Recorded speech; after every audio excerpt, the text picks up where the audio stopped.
Lion King. It's a movie we've all seen.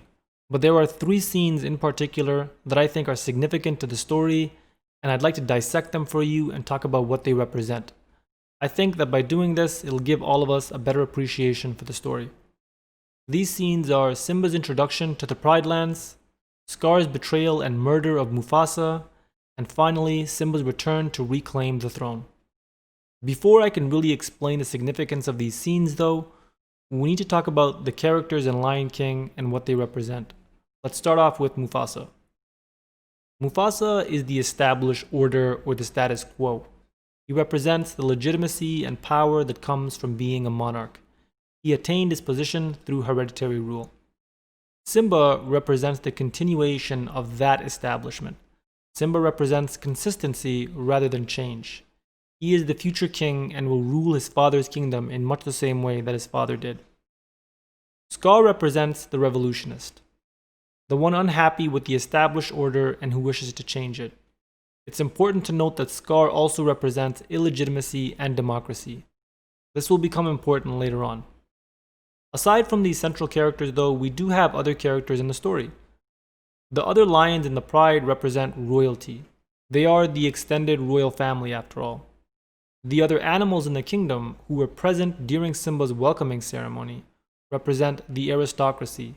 And finally, the hyenas represent the mob or the uninvited masses of ordinary people excluded from the royal court and civil society. Now let's start with Simba's welcoming ceremony at the beginning of the movie. Rafiki, who is the spiritual leader of the story, introduces Simba to all the animals of the Pride Lands. The hyenas, however, are excluded from this ceremony. This represents their status in the kingdom as peasants or unimportant people, or even worse, as a potential danger to the established order and its continuation through Simba.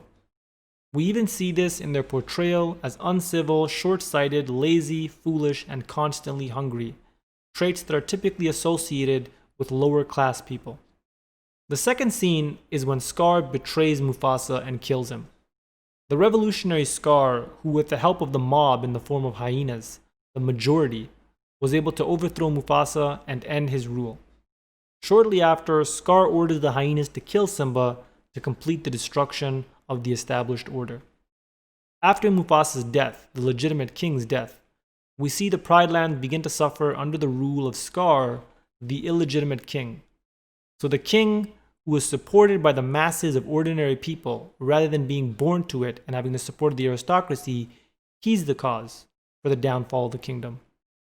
The aristocracy itself begins to break down under Scar, and through that the kingdom becomes desolate, and even the hyenas begin to complain and murmur to each other that things were, quote, better under Mufasa. The moral here being that even though the established order made the hyenas suffer, they were better off under that order than in their current situation. This is important because what the story is telling us is that the monarchy and aristocracy is better off than the rule of the mob, which elected Scar, an incompetent lion, as their king.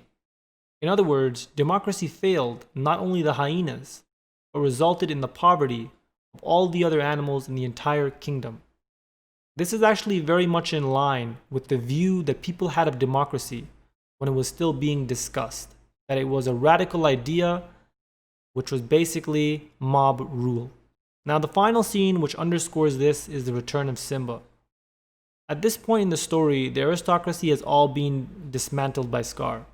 There are no other animals left in the kingdom. Simba's ascension to the throne is therefore only supported by other lions, the other members of the royal family. They are the only ones who support Simba's ascension. The hyenas, the other members of the kingdom, who outnumber the lions by 10 to 1, support Scar. Despite this, Simba ascends to the throne, and with the return of the established order, the kingdom once again prospers. It's also important to note that Scar, who had a larger support base than Simba did, was illegitimate, whereas Simba, whose support consisted mainly of the other lions, was considered legitimate, whereas Scar wasn't. Anyways, the kingdom prospers, but this, however, is at the cost of the hyenas, who either flee the Pride Lands, are banished, or killed. With the hierarchy of the monarchy, aristocracy, and peasants restored, the Pride Lands return to normal. So the story of Lion King is very similar, and I believe it was inspired by Shakespeare's Hamlet. But nonetheless, by diving a bit deeper into the story, we can see how it has a controversial message. Anyways, Lion King is actually my favorite Disney movie, and I really enjoyed making this video. I hope you guys enjoyed the video as well. I know my channel is new, but if you enjoy my content, hit the subscribe button so you can be updated when new content becomes available. And also hit the like button so that YouTube recommends it to more people. Thanks for watching and have an awesome day.